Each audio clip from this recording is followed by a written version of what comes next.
สบายดีทุกคนวันนี้ก็เอาบรรยากาศเลิกงานมาให้เบิ่งชีวิตคนเฮ็ดงานกับประมาณนี้เลิกงานก็เอากับข้าวกับน้ำมาพากันกินอยู่หอส่วนข่อยนั่นก็คือมื้อนี้สิได้เมนูแกงเห็ดเค็มจ้าทุกคนอ้าวน้ำกินก็เบิดเลยทุกคนเอ้ยเบิดตุกนี่เนาะยังอีกตุกนึงเพราะว่าข่อยมี2ตุกมื้อนี้ข่อยก็สิได้เมนูแกงเห็ดเค็มจ้าซื้อมาจากเซเว่นใส่กับผักอีตู่เนาะทุกคนเบิ่งผมข่อยก็คัดหูคัดตาแฮงขนาดเลยทุกคนเพราะว่ามื้อหยุดสงกรานต์หั่นน่ะข่อยนอน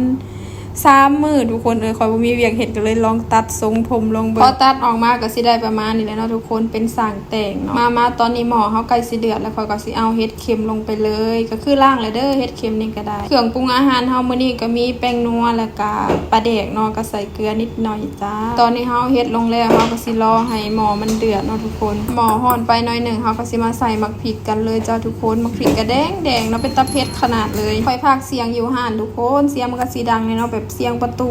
คนเปิดเข้าเปิดออกนะหลังจากที่ใส่มักพริกแล้วเขาก็ทาหม้อมันเดือดก็สิมาเด็ดผักอีตู่เนาะทุกคนผักอีตู่ก็มีน้อยเดียวเนาะเพราะว่าค่อยใส่ไปแล้วในนี้มันเหลือหน่อยเดียวก็เลยเอามาแกงใส่เห็ดเลยเดี๋ยวก็สิมีคนถามว่าป้ากินผู้เดียวคือกินหลายแท้บ่ได้กินผู้เดียวเด้อจ้ากินกับหมูกับขู่นี่ล่ะเนาะรำคาญผมแฮงทุกคนเอ้ยเดี๋ยวเซยเดี๋ยวปัดอยู่เนาะ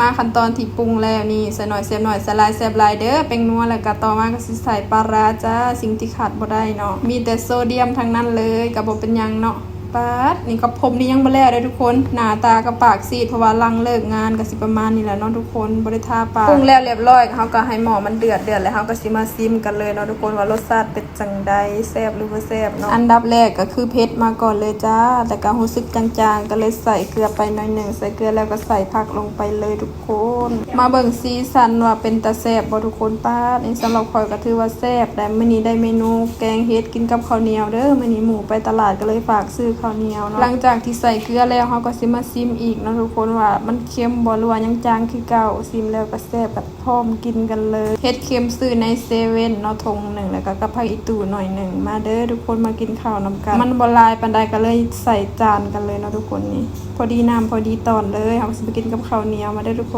นสรุปเมนูมื้อนี้ก็คือแกงเห็ดเค็มใส่ผักอีตู่จ้าเสียดายอย่างเดียวเนาะทุกคนบ่ได้มียานางแกงเห็ดก็บ่มีสูตรดอกเนาะเคยเฮ็ดแบบใดก็เฮ็ดแบบนั้นแหละทุกคนข้าวเบื่อเขาก็บ่ใส่เนาะบ่ฮู้ว่าทางอื่นใส่ข้าวเบื่อบ่แต่บางทีข่อยก็แกงใส่ข้าวเบื่อคือกันแกงเห็ดเนาะแต่ว่ามื้อนี้บ่มีทั้งยานางแล้วก็บ่ได้ใส่ทั้งข้าวเบื่อทุกคนแต่ก็แซ่บคือเก่าเนาะมาเด้อทุกคนมากินข้าวแรงนำกันจ้า